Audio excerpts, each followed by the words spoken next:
Meow, meow, meow, meow, meow. Meow, meow, meow, meow.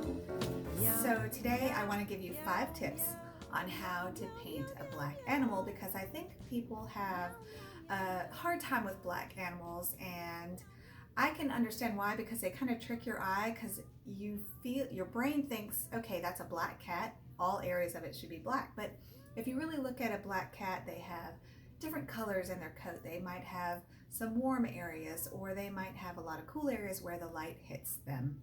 And in my reference photo, as you can see, this cat has a lot of cool lighter areas in his fur, especially on the top of his head.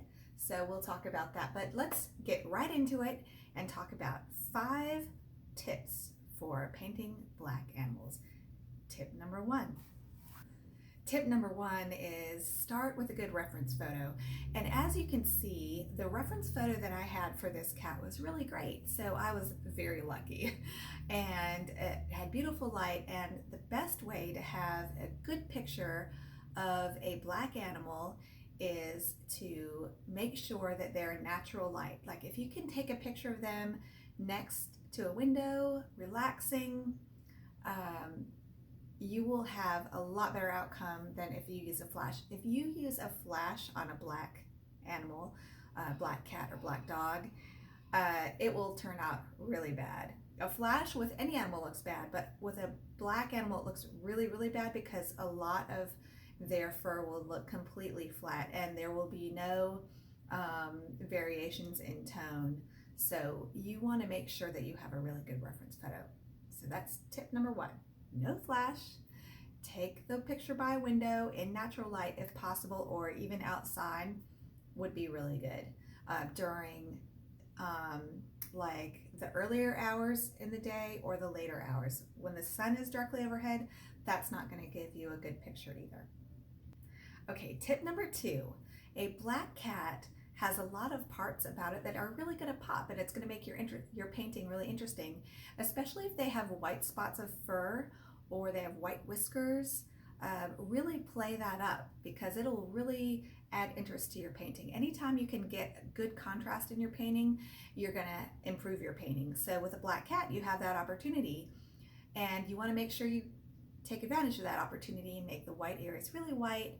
Of course, there is going to be some shading in the white areas, but really try to save those and either use masking or a white gel pen to create white areas. You can also use gouache with watercolor.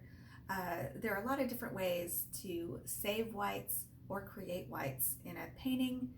And with this particular painting, I used a lot of mask because he had a lot of white hairs, like individual little white hairs in his fur, and especially around this area you can see, and also in his whiskers he had a lot of white whiskers, and then he had that cute little white paw, and this area. Now I didn't need to use masking in the middle, but along these edges I used a little bit of masking just to create a very interesting edge, and you want to try to keep your edges as interesting as possible.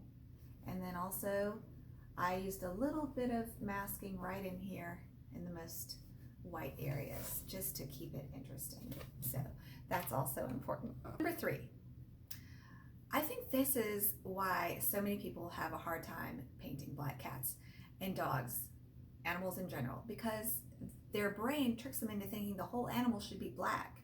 But a black animal, when the light hits their fur, they do have light areas, and usually in a painting you would use grays, light blues, or whatever color is showing up in their fur, and you can always pop that color a little bit up a level in saturation. So if it's a gray lighter color in their fur, you pop it up to a blue just to make it more interesting.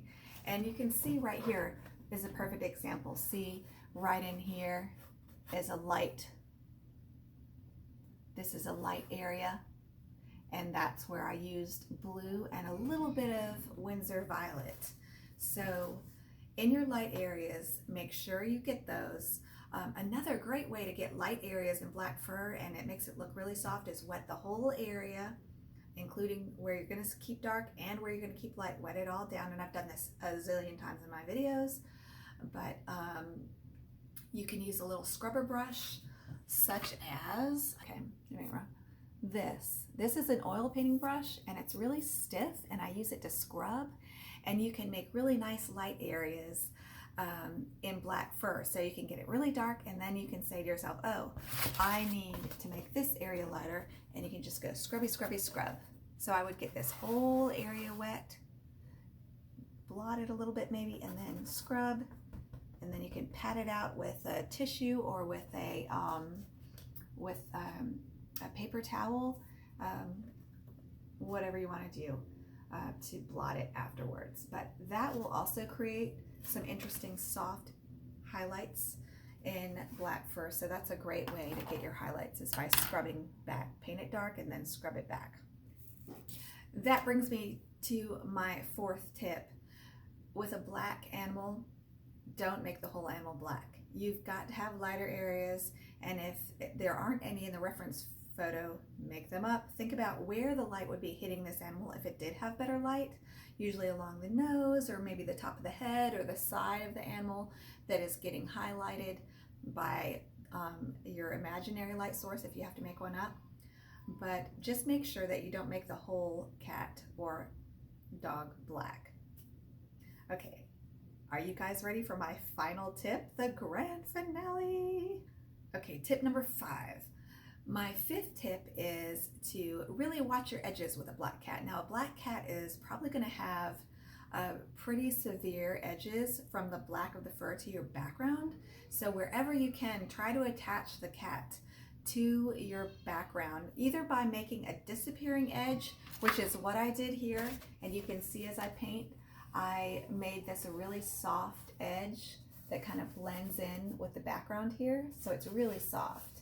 And also along here, I made this edge really soft between the background and the fur. And another way that I made my edges soft is under here. I completely blended this edge of the cat with the shadow underneath it.